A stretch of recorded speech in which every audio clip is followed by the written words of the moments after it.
Break के बाद आपका स्वागत है। चलिए अब देखते हैं 5 मिनट में 25 खबरें। काबुल शहर में बड़ा धमाका हुआ है। इस धमाके की गूंज दूर तक सुनाई दी। एयरपोर्ट के पास काला धुआं दिखाई पड़ रहा है। अभी तक किसी संगठन ने इस घटना की जिम्मेदारी नहीं ली। अमेरिकी राष्ट्रपति जो बाइडेन ने काबुल एयरपोर्ट पर एक और आतंकी हमले की आशंका जताई थी। बाइडेन ने कहा था कि वहां के हालात अब भी बेहद खतरनाक बने हुए हैं और अगले 24 से 36 घंटे में काबुल एयरपोर्ट को आतंकी एक बार फिर निशाना बना सकते हैं।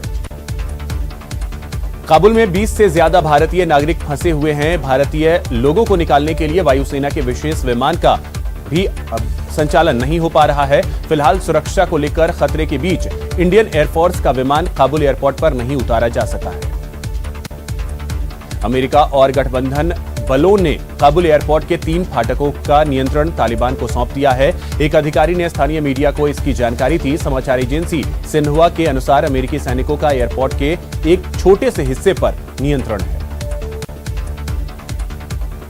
संयुक्त राष्ट्र महासचिव ने सोमवार को सुरक्षा परिषद की 5 स्थायी सदस्य देशों की आपात बैठक बुलाई है। इस मीटिंग से पहले फ्रांस ने ब्रिटेन के साथ मिलकर काबुल को सेफ जोन बनाने के बाबत प्रस्ताव देने की बात कही है ताकि वहां फंसे लोगों को सुरक्षित निकाला जा सके।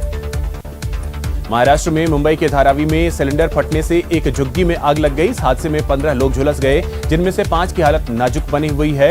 दमकल विभाग के एक अधिकारी ने बताया कि ये घटना दोपहर में शाहू नगर इलाके में हुई।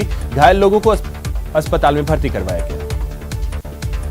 श्रीगंगानगर में दर्दनाक हादसा हुआ। यहां बिजली के पोल से टकराने के बाद कार में आग लग गई। इस हादसे में कार का ड्राइवर जिंदा जल गया। यह हादसा 22 ML के पास हुआ। प्रतापगढ़ में आपसी कहासुनी में एक शख्स पर जानलेवा हमला किया गया। इस हमले में एक शख्स गंभीर रूप से घायल हो गया। पुलिस ने आरोपी को गिरफ्तार कर लिया है और आरोपी से वारदात में इस्तेमाल चाकू बरामद कर लिया।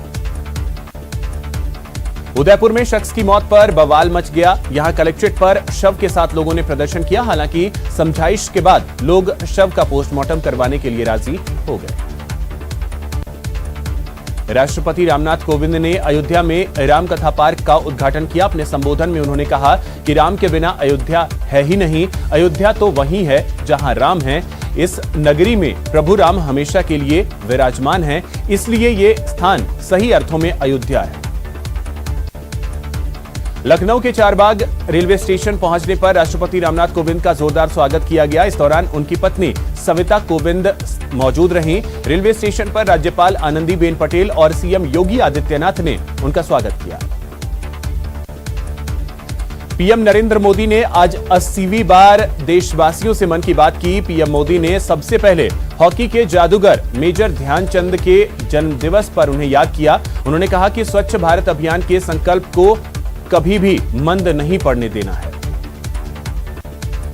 केंद्रीय रक्षा मंत्री राजनाथ सिंह ने तमिलनाडु के ऊटी में Wellington defence service staff college के छात्रों को संबोधित किया। इस मौके पर राजनाथ ने पाकिस्तान को 2 टूक संदेश दिया। उन्होंने कहा कि अपने देश से तो आतंक खत्म कर ही रहे हैं, जरूरत पड़ी तो पाक की जमीन पर जाकर भी देश के दुश्मनों को ढेर कर देंगे। सीएम अशोक गहलोत को सवाई मानसिंह अस्पताल से छुट्टी मिल गई है। मेडिकल बोर्ड ने रिपोर्ट्स का अध्ययन करने के बाद अच्छी रिकवरी को देखते हुए उन्हें डिस्चार्ज कर दिया।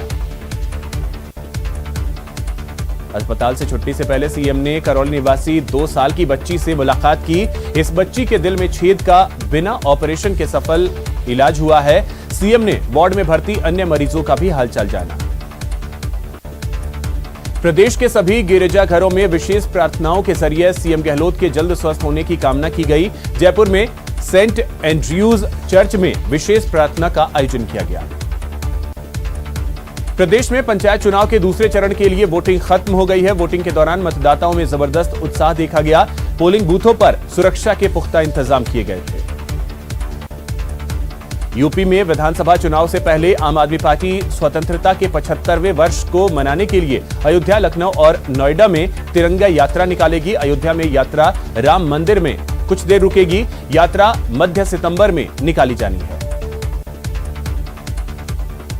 कोरोना की स्थिति में सुधार के बाद दिल्ली सरकार ने 9वीं से 12वीं कक्षा तक के स्कूल, कॉलेज और कोचिंग संस्थानों को 1 सितंबर से फिर से खोलने का फैसला ले लिया है। सरकार के इस फैसले का अधिकांश स्कूलों ने स्वागत किया।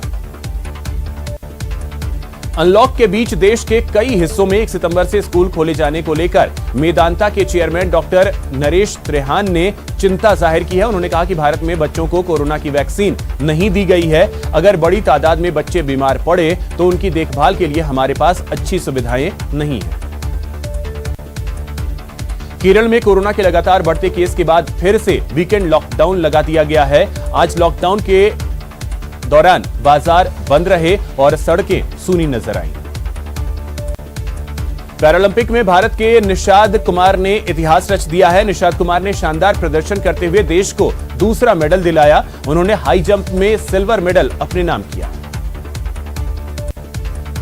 पैरालंपिक खेलों में भारत के विनोद कुमार ने भी शानदार प्रदर्शन करते हुए देश को एक और मेडल दिलाया है।